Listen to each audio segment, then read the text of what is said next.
Muy buenos días. Hoy 9 de abril del año 2022, después de un tiempo de ausencia en este programa llamado La Fauna Sagrada. El día de hoy reiniciamos este programa donde invitamos a poetas, filósofos, pintores, en fin, gente divina del mundo del arte, gente sagrada, las que tocan el espíritu de la humanidad a través de los tiempos y lo hacen presente con su obra poética, pictórica, musical. Estamos esperando aquí el arribo de Moisés Camacho, que es nuestro invitado el día de hoy. Si en 5 minutos no se presenta, le llamamos. Pero antes de hablar de él, como es tradición, aquí voy a leer la efeméride del 9 de abril, que es el día de hoy. Son efemérides que muchas veces no tienen que ver con el calendario cívico-histórico.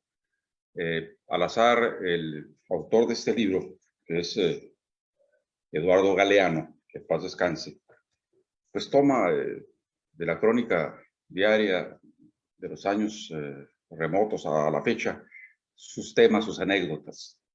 Y esta se llama La Buena Salud. En el año 2011, por segunda vez, la población de Islandia dijo no a las órdenes del Fondo Monetario Internacional. Nada de nada. El Fondo y la Unión Europea habían resuelto que los 320,000 habitantes de Islandia debían hacerse cargo de la bancarrota de los banqueros y pagar sus deudas internacionales a 12,000 euros por cabeza. En México tenemos el recuerdo de Fobaproa, ¿no? Una deuda privada que una firma la convirtieron en deuda pública. Esta socialización al revés fue rechazada en 2 plebiscitos. Aquí hay una cita. Esa deuda no es nuestra deuda. ¿Por qué vamos a pagarla nosotros? Bueno, eso deberíamos hacer los mexicanos con el Fobaproa. Pero bueno, no ha llegado, diríamos, el ajuste hasta allá de parte del presidente de la transformación. Por cierto, hay que votar hoy, el 10 de abril, domingo próximo, o sea, mañana. Hay que levantarse muy temprano porque los derechairos van a ir a tratar de acabarse las boletas, ¿no? Diciendo que no siga Obrador. Entonces, los que creemos, pensamos y actuamos conforme la cuarta transformación, tenemos que levantarnos tempranito para ir a votar. Termina diciendo la anécdota de abril 9. En un mundo enloquecido por la crisis financiera, la pequeña isla perdida en las aguas del norte nos dio a todos una saludable lección de sentido común. Claro, que deba, que pague. Porque tienen que pagar la gente que no tiene nada que ver con esto. En fin, esa es la palabra del hombre del libro Los hijos de los días de don Eduardo Galeano. 2 minutos para llamarle a nuestro amigo para ver qué pasa, que no aparece. Porque tratamos de tener puntualidad. Dicen que puntualidad inglesa. Los ingleses son muy puntuales a la hora de citas, a la hora del té. Creo que todos toman a las 5 de la tarde una taza de té. Aquí llegó ya. Creo que me escuchó. Vamos a admitirlo. Vamos a darle la bienvenida a Moisés Camacho, que tiene apagado el micrófono. Moisés, buenos días.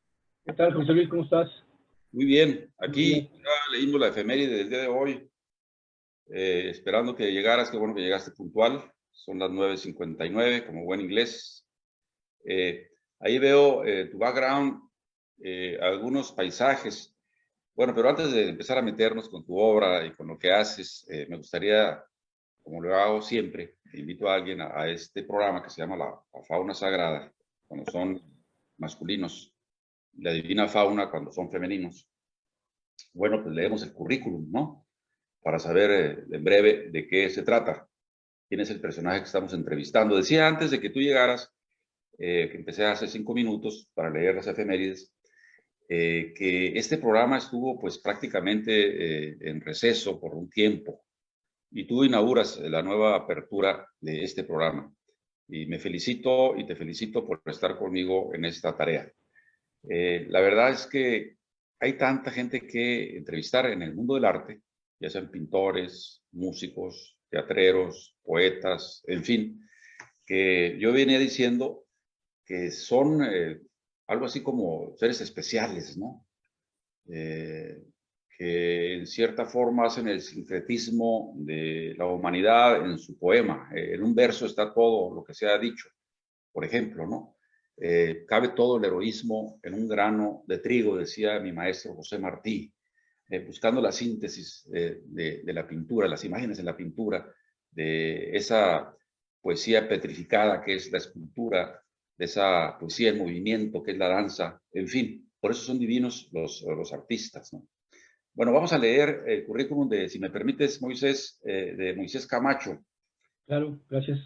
Dice, empezó sus estudios de arte en el taller de la gráfica popular a la edad de 11 años, para luego ingresar a la prestigiosa Escuela de Arte La Esmeralda, en la Ciudad de México.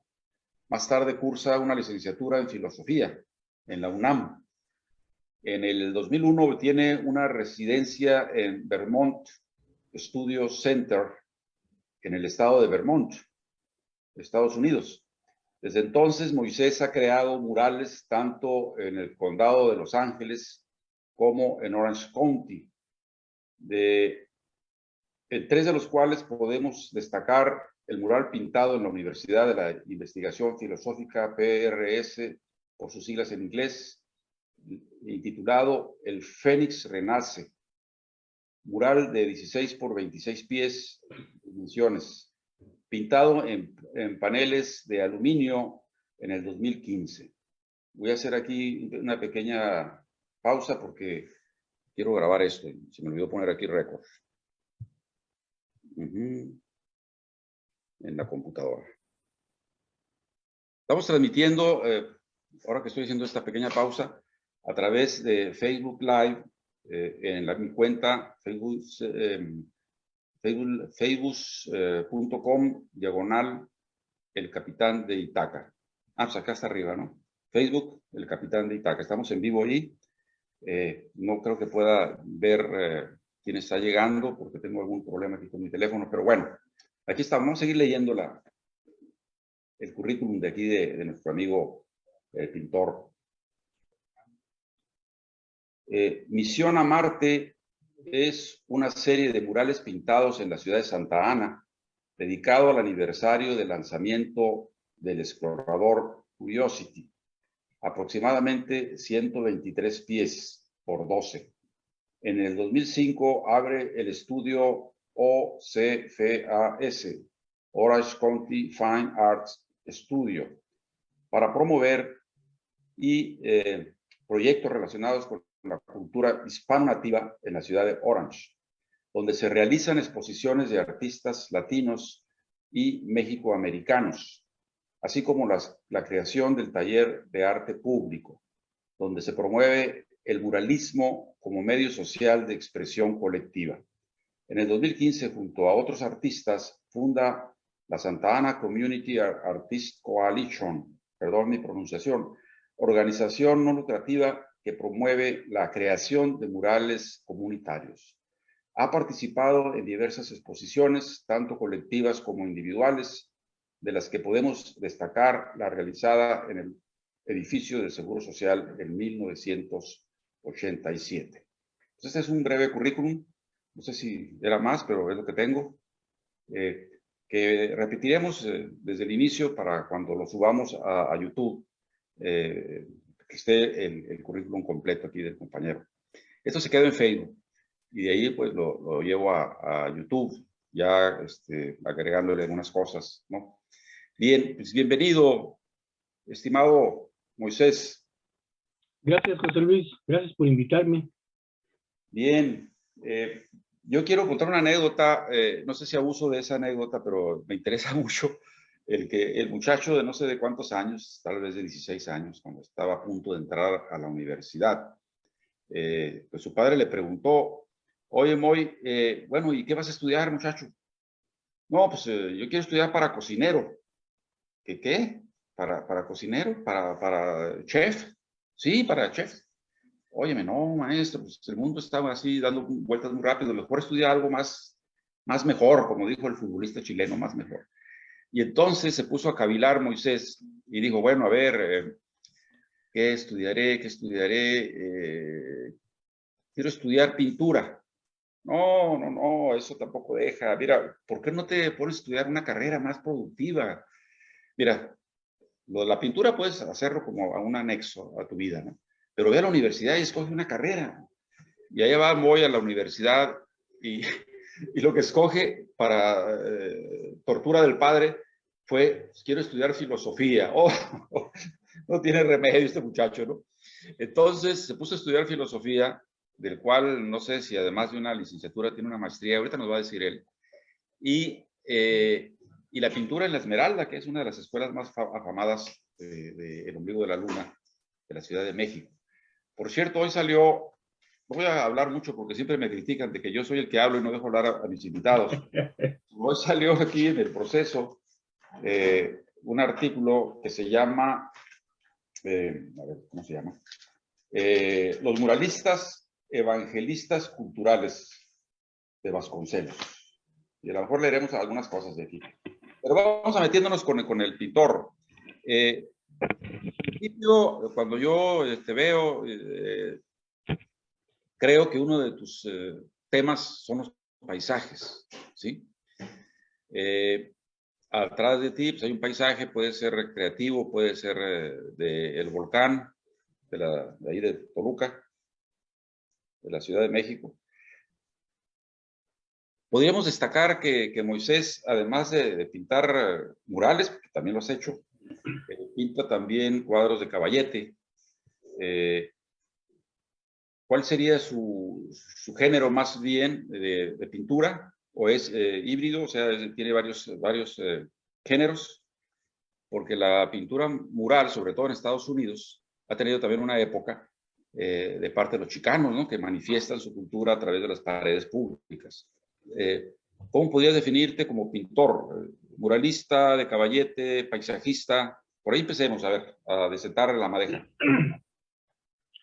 Bueno, mira, es una pregunta interesante porque, para empezar, no me gustan las definiciones. Yo pienso que cuando tratamos de definir algo, ya castramos de alguna manera la vitalidad de lo que se pretende definir, ¿no?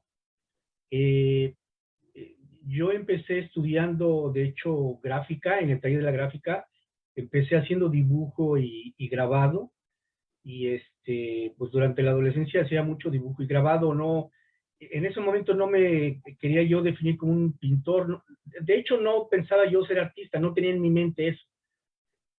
Pero después cuando entré a la Esmeralda, pues me enamoré del color. El color me abrió los ojos a un mundo, a una percepción totalmente diferente del mundo, ¿no?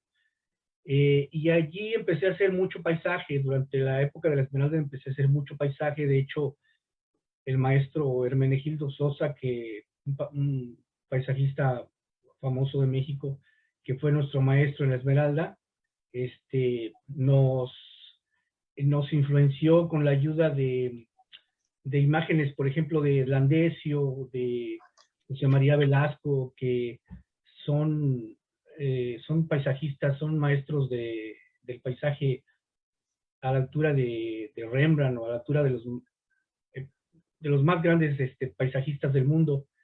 Y entonces yo vi esos paisajes y dije, no, pues yo quiero pintar paisaje, esto es extraordinario, ¿no? Sin embargo, cuando empiezo a pintar murales, cuando empiezo a pintar en grande, hay una cualidad. El otro día me preguntaban qué definiría mi trabajo como muralista, y yo les decía, bueno, me pasa un poco lo que pasa con Saturnino Herrán, y bueno, guardando las proporciones, por supuesto. Saturnino Herrán integra el paisaje al muralismo. El muralismo de los grandes maestros como Siqueiros, como Rivera, como Orozco, es un poquito más conceptual, especialmente el muralismo de Orozco. Pero en el caso de Saturnino Orán, él hace pintura monumental, hacía pintura monumental, es, digamos, es de la generación de los muralistas, pero murió muy joven, y él integra el paisaje en un contexto muy autóctono a sus trabajos monumentales. Y a mí me impresionó mucho el trabajo de Saturnino Orán, y de alguna manera, entonces, pues sí, pintaba paisajes, hacía gráfica, pero de alguna manera trato de integrar eso al muralismo. Es decir, para no, si hablamos de definiciones, para no dejar de ser paisajista, ¿no? En Ya. lugar de ser paisajista de caballete, ahora soy paisajista de gran formato, ¿no? En los murales más, bueno, tú conoces algunos de los murales, en los murales más recientes he estado pintando escenas de condado de Orange, las montañas que circulan a Orange County, y pienso, no tengo ninguna referencia en este momento, pero creo que es algo un poquito novedoso en el sentido del paisaje local, ¿no? De aquí del condado de Orange. Entonces, ¿Podrías decirnos, Moisés, de los nombres de los murales que se han pintado ahí en el condado donde tú has participado, ya sea como maestro del mural o como coadyuvante de otros, para tener una idea y si se puede más o menos dar la ubicación? En Los Ángeles hay murales, creo que hasta de Siqueiros, ¿no? Y bueno, pues luego hablaremos de eso. Aquí en el condado de Orange, ¿qué murales y qué nombres se han puesto a esos murales donde has participado?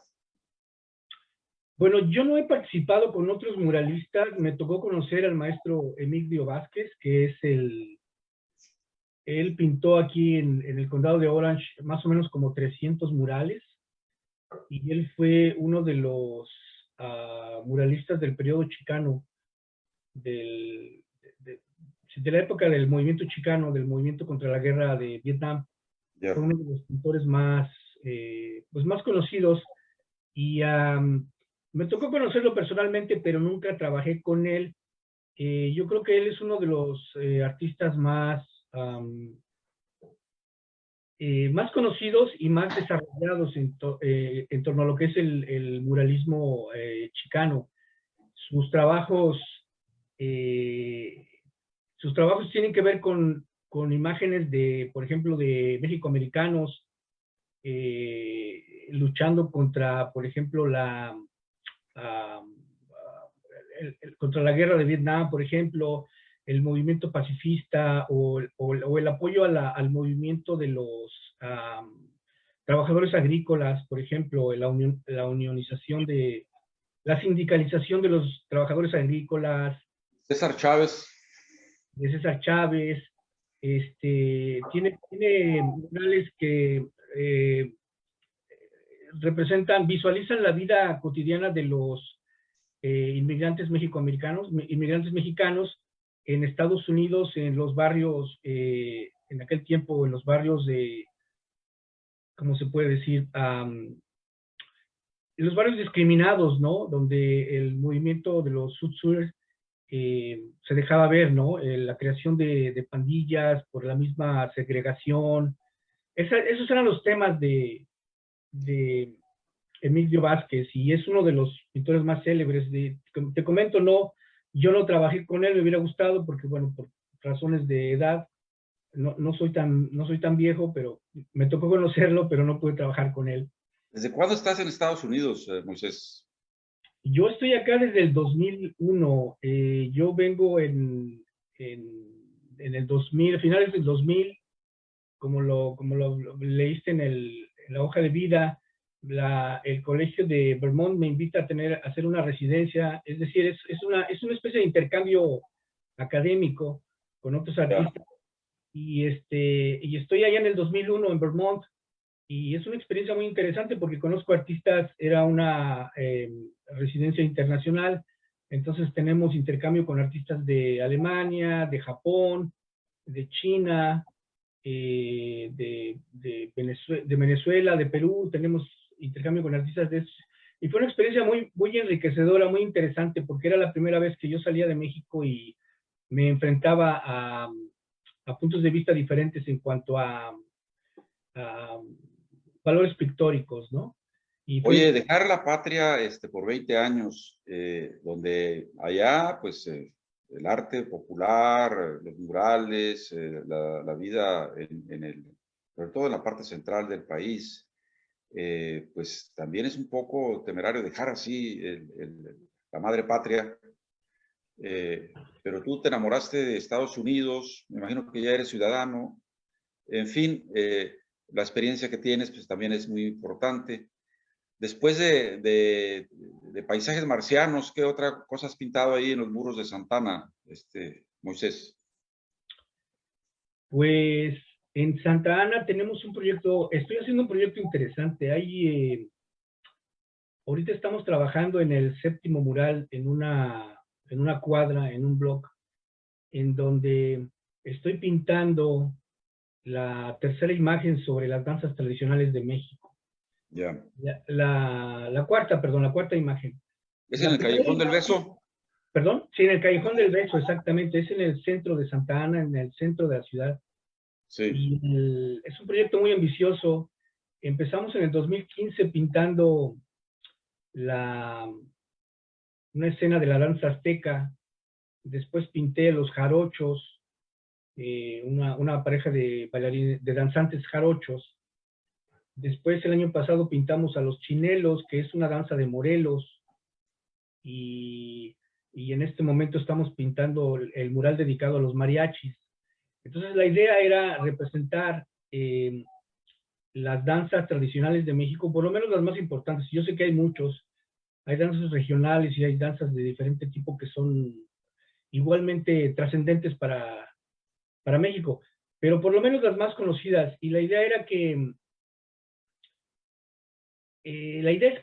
a través de estos murales tratar de apuntalar una identidad que de alguna manera, yo no había visto eso así, pero creo que es importante que cuando uno sale del país conserve estos valores que de alguna manera constituyen nuestra identidad, y me refiero a valores pictóricos.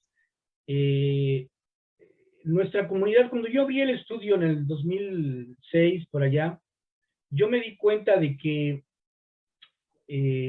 había una gran necesidad de promover, y había había un gran hambre por el arte en esta comunidad.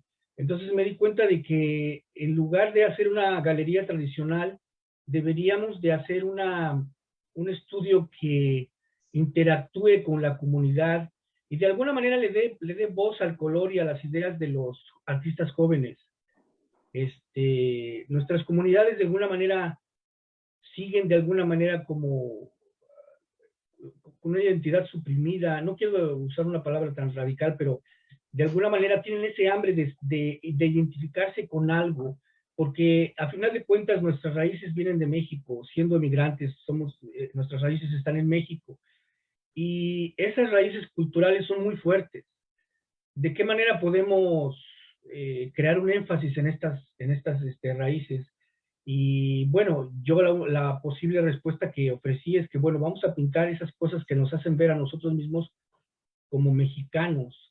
Y digo mexicanos porque no quiero utilizar la palabra hispanos, ¿no? Porque cuando dices hispano, te refieres a las personas que hablan español, y eso incluye a las personas de España. Entonces, cuando digo identidad mexicana, me estoy enfocando en una cultura y en un país específico. Claro, Entonces, la mayoría de los emigrantes que están en California, sobre todo, bueno, en Estados Unidos, son de descendencia mexicana, ¿no? Claro. Entonces hay ahí, pues, una suma de culturas, imagínate, ¿no? De Oaxaca, de Guerrero, de México, de Tlaxcala. Tú eres de Tlaxcala, por cierto, ¿verdad? Mi familia es de Tlaxcala, yo crecí en la Ciudad de México. Yo hacía bullying con mi amigo Moisés, diciendo, eres tlaxcalteca, traidores los tlaxcaltecas, apoyaron a Cortés, pero luego me paró en seco un historiador acá del norte de California, que yo le digo el sargento García, porque tiene toda la fisonomía del sargento que andaba persiguiendo al zorro acá por California, no, que los tlaxcaltecas eran gente muy valiosa y que bueno, pues se trataron de quitar el dominio de los aztecas cuando llegaron los españoles, y que luego muchos de ellos emigraron al norte. Y bueno, me empezó a contar cosas extraordinarias, ¿no? Falta que me mande un libro para acabar de comentar. Así que pido disculpas por hacerte bullying con respecto a que eres tlaxcalteca, ¿no? Y Y bien. no, además, es una, ¿cómo se puede decir? Es un malentendido muy común y además, fíjate, ahora estaba platicando con una persona, aprovechando el paréntesis, Ya. acabamos de leer el libro, uno de los libros del historiador de este señor Salmerón, en donde aclara una de las cosas importantes en la batalla por Tenochtitlan, que realmente los verdaderos traidores fueron los Xochimilcas, porque ellos fueron los que se voltearon, ellos estaban trabajando, ellos estaban defendiendo la ciudad de Tenochtitlan, y si no hubiera sido por ellos, quizás Tenochtitlan, el islote no hubiera caído. Entonces, porque las caltecas habían estado trabajando por su independencia desde antes que llegaron los españoles. No hay una relación de traición. Ellos siempre estaban buscando esa liberación, ellos siempre estaban buscando esa forma de deshacerse de la tributación con Tenochtitlan. Y si hablamos de una traición, yo creo que los Xochimilcas serían los traidores porque fueron los últimos en abrir los canales para que entrara Cortés. Pero bueno. Claro, y ahí la tecnología, diríamos, europea, pues se hizo unas especies de barquichuelos sólidos de madera y entraron por los canales con los tlaxcaltecas y con los españoles y empezaron a vulnerar los caminos hacia donde estaban las pirámides y bueno, así fue como ganaron, ¿no? También con tecnología. Desde luego, si vienen disparando con sus escopetas y lanzando peleando con espadas más sólidas que las de piedra y de madera. En fin, pues también la tecnología ganó ahí, ¿verdad? Pero bueno, esa es otra historia. Tú vas al Palacio Nacional y ves esa hermosura de murales que parecen que los pintaron ayer, maestro. Son de Diego Rivera, si no me equivoco, Sí, los que están en el palacio. Y como te decía, aquí, fíjate qué dice aquí. San Ildefonso destaca, estoy leyendo un párrafo del artículo que salió sobre los murales ahora. San Ildefonso destaca, el poeta que está escribiendo esto, es la cuna del muralismo mexicano, porque, citamos, se abren comillas, son los primeros murales de quienes defendieron al movimiento y la Escuela Mexicana de Pintura, ¿sí? Dice, en 1921 ya Roberto Montenegro estaba pintando el árbol de la vida en el cercano extemplo de San Pedro y San Pablo. Los pintores tuvieron de su lado al entonces secretario de Relaciones de Educación Pública, el exrector de la Universidad Nacional, José Vasconcelos, quien poseía una idea clara de la cultura del país, al director de la ENP, Vicente Lombardo Toledano, y al presidente Álvaro Obregón, que institucionalizó la Revolución Mexicana. Y por ahí se va el artículo, haciendo una historia de cómo fue el origen y quiénes estuvieron ahí. Por ejemplo, este otro párrafo también muy breve. En los mismos días estaban en un andamio Diego Rivera, en otro Jean Charlot, en otro Fermín Revueltas, en otro Ramón Alba de la Canal, Fernando Leal. Un poco más tarde se incorporarían José Clemente Orozco y David Alfaro Siqueiros. Y bueno, ¿qué vamos a decir de Alfaro Siqueiros con ese edificio especial que hicieron, el Poliforum Siqueiros, o la Capilla Sixtina de Clemente, allá en lo que era el Hospicio Cabañas, ¿no? Son lugares sagrados, por eso yo digo, los artistas, entre estos los pintores, son seres sagrados, sin llevarlos al mito, ¿no? Son seres sagrados terrenales, diríamos. Y curiosamente, el Comecuras de Clemente Orozco, pues pone a la entrada ahí de su Capilla Sixtina a un cura del tamaño casi de la pared, ¿no? ¿Y por qué lo pone si él era Comecuras? Porque ese padre auspició que los niños que quedaban huérfanos por la revolución tuvieran comida, salud, buen cuidado, y por eso lo puso allí a la entrada del Hospicio Cabañas, ¿no? En fin, podemos hablar mucho de esto, y tú acá, no sé, tú has regresado a México para seguir alimentándote de esa herencia que tenemos, piedra viva a veces, en muros, en lugares de educación pública, en Guadalajara, en el Palacio de Guadalajara, de gobierno. En fin, ¿ha regresado a México? Sí, bueno, tengo 7 años sin regresar a México porque, bueno, por cuestiones legales, pero sí, siempre estoy en contacto con México y estoy en contacto sobre todo con lo que se hace últimamente en cuanto a literatura y artes plásticas. Hay muchos compañeros allá que estamos en contacto y siempre nos estamos compartiendo lo que hacemos. Y ahora que mencionas lo de la generación de los muralistas, hoy en día hay un resurgimiento del muralismo porque yo pienso que hay una necesidad de explicar nuestro mundo de una manera diferente. De hecho, la propuesta que te platicaba de los murales aquí en Santana, yo estoy haciendo el proyecto de los murales, incluye una clase de arte público, porque me parece que uno de los grandes, ¿cómo puedo poner esto? Uno de los grandes problemas que tenemos hoy en día vemos muchas guerras, vemos muchos problemas en México, tenemos una gran cantidad de violencia, vemos muchas cosas en las que, bueno, todo el mundo nos preocupamos y todo el mundo tiene la solución para esos problemas.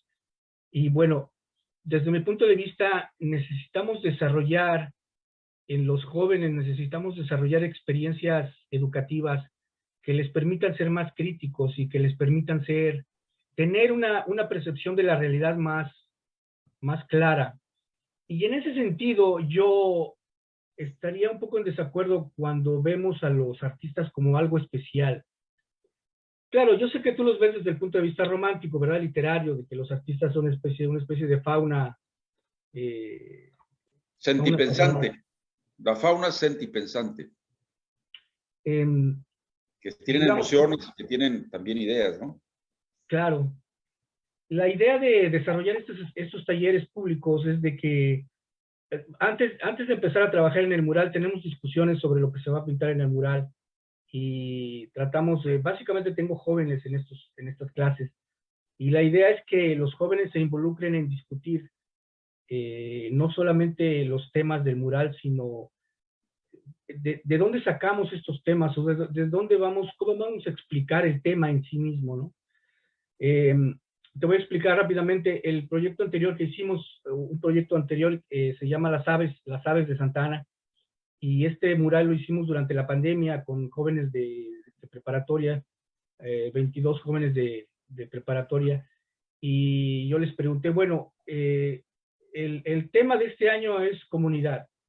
So, ¿qué vamos a hacer? ¿Cómo vamos a pintar esto? Bueno, hay una dinámica para discutir los temas y hay un procedimiento para discutir, pero para hacer el cuento corto, los muchachos llegaron a la idea de que podíamos pintar aves de diferentes países. Entonces yo les preguntaba, bueno, ¿por qué? ¿Qué es eso de las aves, los pájaros de los países, no? So, hay una chica de Guatemala y me decía, podemos pintar, por ejemplo, el quetzal, que es el ave nacional de Guatemala.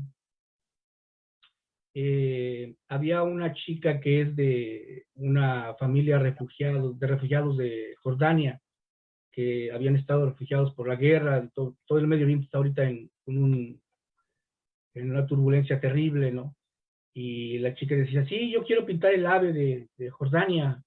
Entonces el mural que hicimos, el proyecto previo, se llama Las Aves de Santa Ana porque pintamos a las aves que representan a las comunidades que emigran desde otros países para acá. Tenemos el ave de El Salvador, el ave de Argentina. Había una chica que exiliada, bueno, no exiliada, salió de Cuba, y tuvimos una discusión muy interesante porque ella es anticastrista y su papá había sido parte del movimiento de Castro, ¿no? En Cuba. Y esa discusión es muy interesante porque, bueno, por qué es importante pintar estas comunidades que emigran a nuestra ciudad y las hemos representado como aves? Aquí tenemos una narrativa un poco romántica, ¿verdad? De lo que es la migración, pero a la vez estamos desatando un proceso de discusión que le es muy interesante a los jóvenes. Y yo creo que es muy importante desatar este tipo de discusiones porque la gente en general, y bueno, no quiero culpar a nadie, seguimos narrativas que son preconstruidas, ¿no? De pronto vemos en el Facebook, no, no, que las vacunas no sirven, ¿no? Y no nos queremos ir a vacunar porque lo vimos en una página de Facebook, ¿no? Y nadie sabe de dónde viene esa información y nadie sabe lo que significa la constitución de esa vacuna, ¿no? ¿Cómo es la vacuna? Sin embargo, la gente empieza a seguir eso porque es como un rumor, ¿no? Y ahora con esto de las redes sociales es rapidísimo, ¿no? Alguien dice, bueno, oh, se está quemando Roma, y bueno, y ya todo el mundo da por hecho que se está quemando Roma, ¿no? Entonces a mí me Oye, parece que es importante sí, a través del arte crear una percepción de la realidad, no sé si sea más objetiva, pero por lo menos una percepción de la realidad más crítica, una percepción de la realidad que nos permita ver, discernir cosas. Y yo pienso que en un largo término, a largo plazo, esto puede ser bueno no solo para los jóvenes, sino para la comunidad entera. Entonces, aquel sueño romántico de Siqueiros de que el arte público representa la narrativa de los pueblos y representa la lucha de los pueblos en imágenes, en el particular de México, ¿no? Yo creo que no está muy lejos de eso, ¿no? Claro, guardando las proporciones, ¿verdad? No me quiero poner yo como Siqueiros, pero bueno, maestro, eres un maestro de arte para la juventud y eso es un exponente bastante importante. A mí me parece espléndida la idea de pintar las aves de América, de la patria grande, ¿no? Pero pasando por Santana también, en fin, el colibrí, imagínate, que también tiene mucho significado. Un primo que acaba de morir hace poco, que fue a esos seminarios que hace la iglesia, ¿no? Salió alucinado porque no se le caía la palabra de colores de la boca. O sea, tú estás viviendo en un planeta en donde la vida es así, de colores. Entonces, imagínate quién tiene ese privilegio, ¿no? De ver las cosas de esta forma. Dice que los animales no ven los colores, algunos. Bueno, habría que ver cómo descubrieron eso. Pero me parece una idea fenómeno, ¿eh? Que, por ejemplo, esa chica de Palestina o de no sé dónde mencionaste, dice, bueno, allá también tenemos una ave que es nacional, pintémosla. Ahora, la composición ahí es donde viene, diríamos, la batuta del maestro, ¿no? De qué forma se van a pintar las aves, ¿no? En qué contexto, cuáles van a ser los paisajes, qué background va a haber, en fin, es toda una tarea. Y claro, la herencia que se puede dejar de los que estamos ya algo viejos es pues dar charlas, guiar. Yo acabo de recibir este diploma, no quiero presumir, como dice Obrador, que de una conferencia que di sobre Ricardo Flores Magón. Ayer fui a la segunda, que ya no di yo, dio otro. En fin, estamos dejando esta herencia. Yo estoy pasando unas vacaciones relativamente largas acá en Tijuana. Y el próximo viernes voy a estar con un viejo amigo, Cátaro Núñez, que me va a guiar por los laberintos de la ciudad para presentarme a los pintores. Algunos ya se fueron. Yo tengo 15 años que no estaba por acá. Ya se fueron algunos, pero están renaciendo otros y están los de nuestra edad, ¿no? Todavía trabajando. Entonces, estoy metiendo de nuevo el programa de la fauna sagrada a través de los pintores. Y eso es muy interesante porque mi maestro, mi paradigma, José Martí, era también, degustaba el arte pictórico y obviamente escribía sobre los pintores y hay textos maravillosos, ¿no? Donde hace referencia a tal o cual pintor. Habrá que leer a Martí en ese contexto. Y bueno, empezar a hacer Por ejemplo, hay un pintor que creo que está en el grupo que se llama Revolucionarte. Ahorita se me escapa el nombre, pero que es muy activo también. Bueno, es el pintor cósmico. A ver, recuérdame el nombre. Oh, Enrique Brito.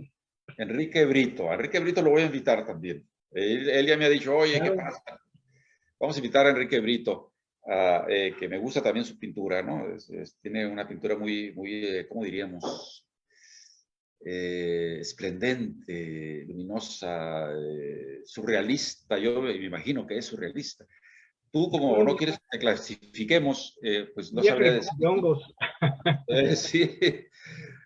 Como tú no quieres que te clasifiquemos, pues no podría decir, porque no he visto muchos cuadros tuyos, he visto algunos murales así de repaso, pero figurativo tal vez, Sí, eh, claro. paisajista, que es interesante, también Hitler era paisajista. Bueno, era un pintor que, bueno, no prosperó en la pintura, pero bueno, se llevó, no sé si 45 o 50 millones de seres humanos a la tumba junto con nosotros, ¿no? Participaron. Ahora que tenemos los jueves este intento, que quiero que sea realidad, tú y yo, y algunos otros jóvenes que te vas a invitar, de un taller de filosofía, pero un taller de filosofía en serio, aunque se oiga así medio pesado esto, ¿no? Porque hemos soltado ahí el borrego de que ahora que están enfrentándose allá en Oriente, otra vez la guerra, el etos de la guerra, o sea, ¿qué justifica la guerra, no? Yo decía eso en un artículo, que hay guerras necesarias. Bueno, lo tomé también de todo lo que nos dejó José Martí en cuanto a la reflexión de las independencias y de la batalla por la justicia y el honor. Bueno, él decía que había guerras necesarias. Entonces, una amiguita, que también es pintora, por cierto, es dentista, pero cuando no le llegan los clientes está pintando flores y está pintando cosas bonitas, ¿no? Lourdes, se llama Lourdes. También la voy a invitar a una entrevista. Bueno, ella me decía, perdona mi ignorancia, pero ¿cuáles son las guerras necesarias, ¿no?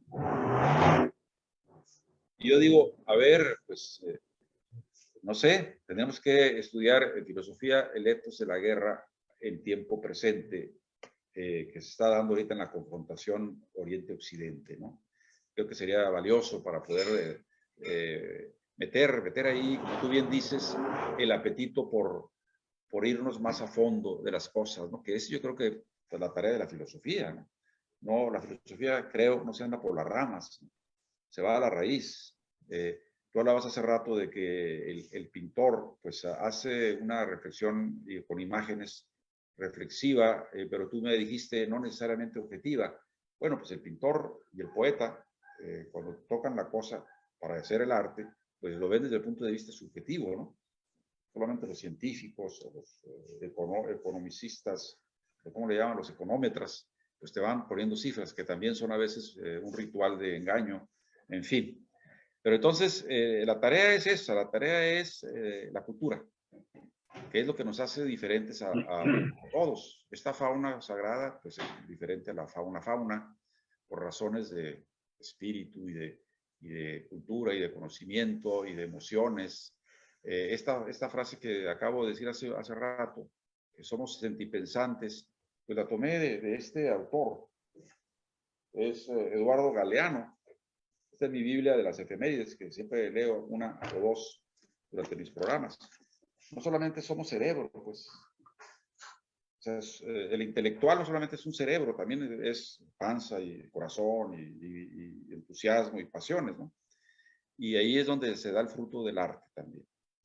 Pero bueno, tenemos alrededor de 40 minutos, nos faltan 20 que vamos a aprovechar. Creo que ahora sí me he aguantado de no hablar mucho, porque siempre mi secretaria aquí va, hey, por favor, un poco más de café. No le gusta que le diga secretaria a mi señora, no sé por qué. Pero bueno, el caso es de que estamos en la brega, ¿no? Por cierto, yo estaba diciendo que casi ya no estoy hablando el día de hoy, pero ya me empecé a meter mucho, ¿no? Antes de irnos, recuérdame que tengo que decir que vayan a votar este domingo próximo, o sea, mañana, para que siga este señor de presidente.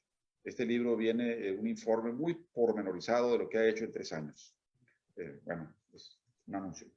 Pero dinos, ¿por dónde nos seguimos, Moisés? Me da mucho gusto que estemos trabajando juntos ahora en este programa, pero también en lo que sigue en filosofía. Porque tú has de saber que yo también soy pasante, ¿verdad? Hice mi carrera de filosofía, todavía no hago el examen, lo voy a hacer ahora que estoy por acá. Y tú también, ¿qué grado de estudio tuviste en filosofía, Moisés? Bueno, yo hice la licenciatura y después estuve estudiando un poquito la maestría, pero casi nunca digo que soy maestro porque no tengo diploma y además, pues no me interesan los títulos, ¿no? No me interesan los títulos nobiliarios. Yeah. Yo creo que en 7, 8 años de estudiar en la escuela, no, pues es casi nada. La historia de la filosofía tiene siglos y nunca acabas, ¿no? Lo poquito que se puede aprender en la escuela, pues es nada más el inicio para poder pues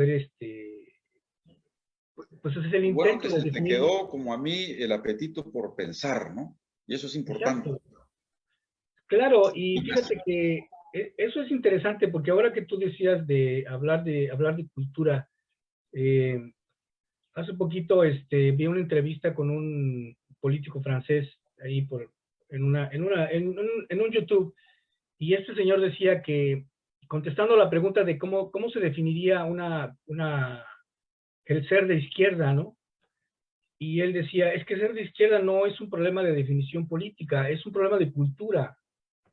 O sea, si estás preocupado por el calentamiento global, si estás preocupado por tratar de cambiar nuestro sistema educativo, si estás preocupado porque la corrupción no siga siendo la columna vertebral del país, si estás preocupado por...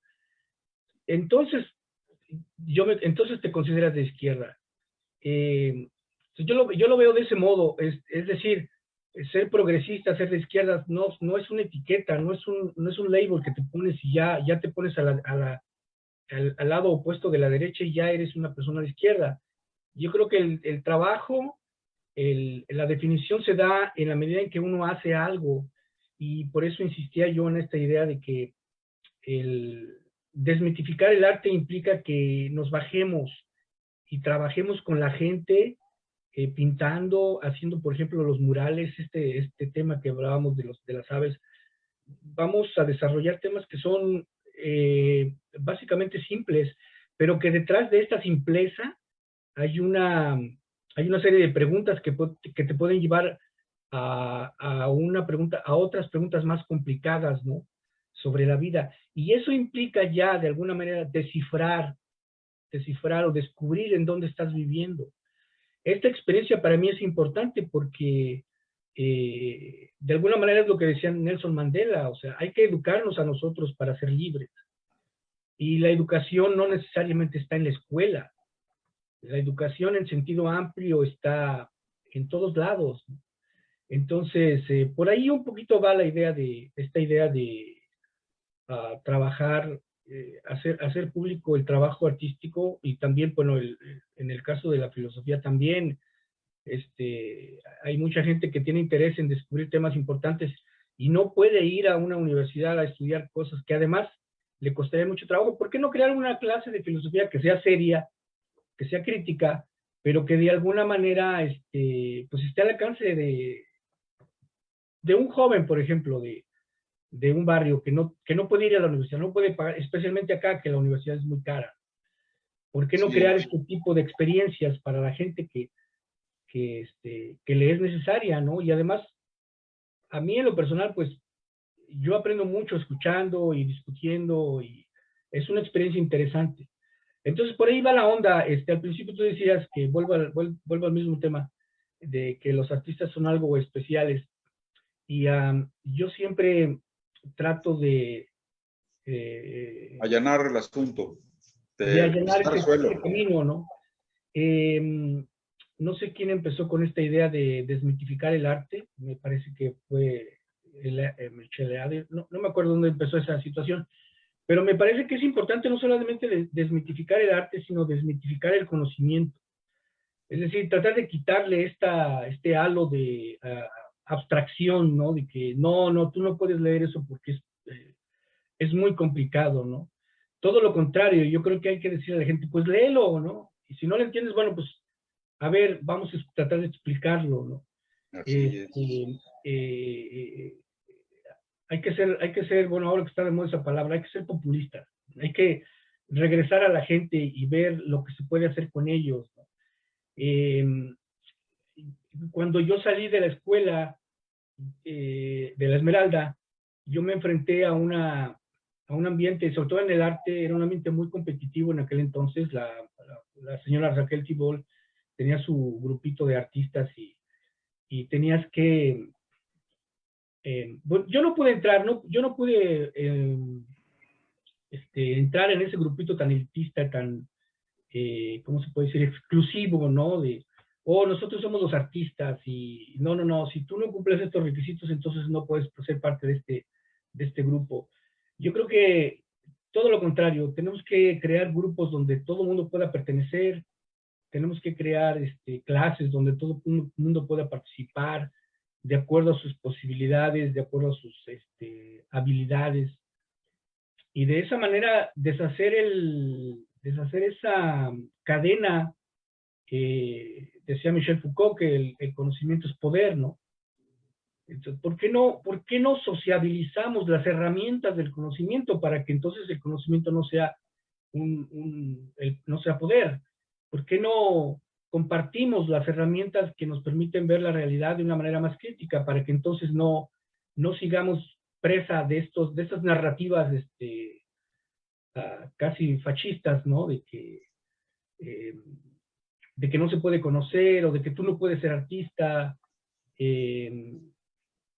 o de que tú no... Pero esto de la educación, por ejemplo, en la Cuarta Transformación, a la cual pertenezco, del movimiento de Andrés Manuel López Obrador, pues se requiere también de recursos, porque el pueblo es mucha pieza, pero para poder mover al pueblo, pues necesitas llevarle cultura.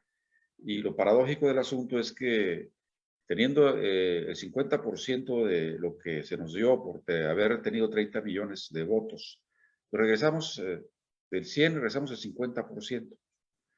Y de ese 50% que quedó a educación política, ¿verdad?, del partido, se le da el 5%. O sea, siempre la cenicienta de la actividad cultural recibe eso, recibe una escoba para barrer, ¿no? Y ahí con eso se haga la transición. Y a mí eso me enfada bastante porque yo media vida, más de media vida, he estado en la promoción cultural y siempre se nos paga lo menos que puede, ¿no? Entonces, por eso es importante, y aquí empiezo a pegar estas piezas que acabamos de poner aquí en la mesa, que el partido de izquierda, crítico, pues tiene que estar bien consolidado en todos los sentidos, inclusive en los recursos, para poder educar, ¿no? ¿Tú te imaginas países que han estado sosteniendo una resistencia desde hace años, no tuvieran esa educación desde el kindergarten para poder entender de qué se trata? Pues ya hubieran dado la vuelta, ¿no? Ya se hubieran dado la vuelta. Entonces, por eso es a veces la ansiedad que tú dices, bueno, estamos tratando de resolver el asunto de la cultura con los pequeños recursos que tenemos, ¿no? Nuestro líder, Andrés Manuel, dice, solamente el pueblo puede salvar al pueblo. Pues sí, pero solamente el pueblo organizado puede salvar al pueblo. ¿Y quién va a organizar al pueblo? ¿Dios Padre? ¿No? No, el partido. Y si el partido está macoche, es un elefante reumático como el gobierno a veces, que lo mismo lo dice Obrador, pues no vamos a llegar a tiempo, pues. Ya me está acá llamando la atención mi secretaria de que estoy hablando estoy hablando mucho y no dejo hablar al entrevistado. ¿Te das cuenta? La tiranía de las secretarias. Eso. Sí me trajo otro café. Gracias. Bueno, yo creo que sí tienes razón, o sea, se han quitado los recursos a la cultura, pero yo creo que desarrollar proyectos educativos y desarrollar proyectos de cultura no necesariamente tiene que venir el dinero del Estado y no necesariamente tiene que venir los recursos de arriba. Estamos acostumbrados a una cultura de subvención, de que la cultura tiene que ser subvencionada. Y yo creo que ahí yo disiento con esto porque, por lo menos en mi experiencia y en algunas experiencias experiencias culturales importantes, y no sé, por mencionar algo, Augusto Boal o algunas otras en Latinoamérica, no han venido desde el Estado, han venido desde una experiencia directa con la gente, con el pueblo. Yo hablo de eso, o sea, hay que ir hay que ir y desarrollar experiencias educativas en la comunidad, hay que ir y desarrollar proyectos, esa es mi propuesta, hay que ir y desarrollar proyectos de mural en la comunidad, abrir las clases a la comunidad, abrir las clases de arte, abrir las clases de filosofía, abrir las clases de cocina, abrir las clases en el jardín, en el barrio, en la comunidad. Eso es lo que yo he venido haciendo. Y yo pienso que de alguna manera, es un poco el principio que hacía Augusto Boal con la educación para la liberación. Necesitamos romper esa idea de que todo nos viene desde arriba. Necesitamos romper. Déjame decir otra cosa que tiene que ver con esto. En algunos países de Europa, no, los ministerios de cultura tienen muy poco dinero para subvencionar a las actividades. Por ejemplo, en Alemania hay una ley que, por ejemplo, si un constructor de viviendas va a invertir 5 millones de euros, de esos 5 millones, el 0.05% tiene que ser para arte. ¿Sí? Entonces, digamos, cuando terminan de construir un edificio, el constructor, el contratista o lo que sea, contrata a un muralista o contrata a un vitralista o contrata a un escultor o contrata a un diseñador de paisaje y le dice, ¿cuánto me vas a cobrar por hacerme una escultura o un vitral o una puerta o lo que tú quieras? Entonces lo que se hace es que se profesionaliza a los artistas, por un lado. Eso es importante. Bueno, esa es una experiencia en Europa donde no necesariamente todo nos viene de la Secretaría de Cultura. Yo creo que ahí habría que discutir eso. Yo te mencionaba de que en los años de la maestra Raquel Tibol, si no eras parte del grupo Tibol, entonces no exponías en arte moderno porque pues, estabas fuera de la élite. Y entonces, ¿qué? Los demás artistas no sirven, los demás artistas no tienen talento, eran un montón de gente sin talento. Después, con la participación del maestro Toledo, que él abrió el mercado a muchos artistas individuales, él ha hecho más por el movimiento cultural que lo que hizo la Secretaría de Cultura en años. Entonces yo creo que, yo insisto en mi propuesta y lo hago en la práctica, lo estoy haciendo todos los días, es de ir a la calle y enseñar y tratar de desarrollar nuestra propuesta con la gente. Hace mucho que no voy, pero por ejemplo en Iztapalapa tienen un proyecto ¿cómo se dice en español? De embellecimiento de la ciudad, están haciendo murales, y están haciendo talleres, y están haciendo ferias de libro con la gente. Hay que ir para allá. Yo pienso que por ahí va la cosa. Yo no creo que hay que esperar a que el Estado nos venga a resolver todos los problemas. Cuando la experiencia más, no sé, lo que se me viene a la mente, la experiencia más importante es de las revoluciones, la experiencia cubana. Ellos hicieron primero una revolución de alfabetización. Lo primero que hizo Castro es mandar a todos los maestros a alfabetizar. Y después de ahí viene una serie de, una producción cultural que, bueno, tiene sus matices, pero lo más importante es ir hasta abajo, desde mi punto de vista. Sí, es buena tu idea, pero mira, ¿qué hubiera pasado después de la revolución en México si el Estado, Vasconcelos a la cabeza ahí en el asunto educativo y cultural, no hubiera subsidiado de una forma total a los muralistas, ¿no? En Guadalajara, a Clemente Orozco, en la Ciudad de México, a Siqueiros y a Diego Rivera, que eso se quedó para la eternidad ahí, a los ojos del mundo. Cualquiera que pase por ahí puede verlo. Entonces, hay una cristalización de los valores de la Revolución Mexicana, hecho por gente de izquierda, y no de izquierda en el sentido así tanto ancho y flojo, socialistas, comunistas, ¿no? En medio de una revolución burguesa, porque eso fue la Revolución Mexicana. La hicieron los pequeños burgueses, bueno, ayudados después ya por los que protegieron, que eran los terratenientes de la época, que habían sobrevivido a la revolución, en fin, una revolución interrumpida, por cierto, ¿no? El día de mañana se conmemora la muerte de Emiliano Zapata, el eterno luchador. Entonces, sí, estoy de acuerdo contigo. Cuando el Estado voltea hacia otro lado y ve como la cenicienta a la cultura, bueno, pues el trabajo es romper piedra desde la base, ¿no? Por supuesto. Pero hay estados que saben la potencia que tiene el emblema cultural, ¿no? Las imágenes culturales, como te dije, entrar a las raíces del asunto. Solamente así se puede crear una planta más perdurable, ¿no? Que hacer cultura plástica o que hacer murales efímeros. Aquí en Tijuana una vez vino un muralista y dijo, no importa que lo borren mañana, pues puedo volver a pintar otro. Eran murales efímeros, ¿no? Sí, bueno, son cosas que se pueden eliminar y luego recrear. ¿Quién las recrea? ¿Quién? Por ejemplo, si tú vienes algún día a Tijuana y vas al Palacio Municipal, ahí hay una docena de murales. Dios mío, hay que ver qué cosa es eso, ¿no? Porque a mí los únicos que me gustan, así lo digo personalmente, es los murales que están en el último piso. Ahorita se me va. Rosendo Méndez lo pintó, ya murió el señor. Y bien, por eso aquí es importante también meterse a la crítica del arte, ¿no?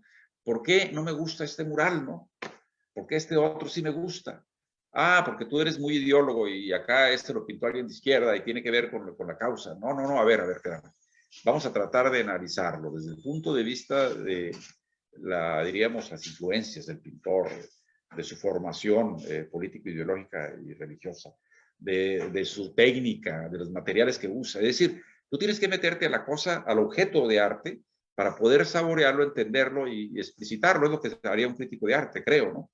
Pero sí, estoy de acuerdo contigo. Cuando volteas hacia el otro lado, el Estado, y te da lo que se le cae de la mesa para que hagas algo, bueno, pues hay que rebelarse y entonces entrarle con el pueblo a pintar muros, aunque estos los tumben o los desprecien o los critiquen o haya la grilla, etcétera, etcétera. O sea, es de la lucha de base, la lucha de puerta a puerta. Estoy de acuerdo contigo. Sin embargo, insisto, ¿qué hubiera pasado si en la post-revolución no hubiera habido un apoyo total del Estado? Oye, para... te propongo lo siguiente, yo tengo que entrar a otra clase ahorita, me encanta la discusión, me encanta la plática, pero ya son las 11 y... Tenemos 2 minutos para despedirnos. Pues son las 10:58. Sí. Muy bien, Moisés, mira, el jueves yo voy de la Seca a la Meca. Aquí estoy transmitiendo ahorita desde lo que yo llamo Itaqui, Isla de la Luz, en Tijuana. Y el jueves próximo, el miércoles, estaré en la otra Isla de la Luz, la otra Itaqui, que es Itaqui Sirene, ¿cómo se llama este pueblo acá, hombre? Cerca de Santana, Laguna Niguel. Ahí en Laguna Niguel también tenemos, nos quedamos ahí. Entonces voy a estar allá y desde allá vamos a transmitir lo de filosofía, jueves. Ok, muy bien, me parece muy bien. Y el miércoles tengo mi programa, acuérdense, a las 7, que se llama Archipiélago, donde tratamos asuntos del partido. Y antes de despedirnos, los invito a votar mañana para que siga este hombre en el gobierno. Yo soy crítico de Obrador también, es mi presidente y estoy en Morena, pero bueno, lo que haya que criticar se critica. Bueno, estimado Moisés Camacho, no será la última entrevista sobre tu asunto, tu tarea artística. Creo que no. Y seguiremos platicando. Me interesa darle seguimiento a ese proyecto de las aves de Santana. Claro que y de sí. los vientos de Santana también. Nos vemos, Moisés. Gracias por estar acá. Gracias a ti, José Luis. Estamos en contacto. Órale, chao.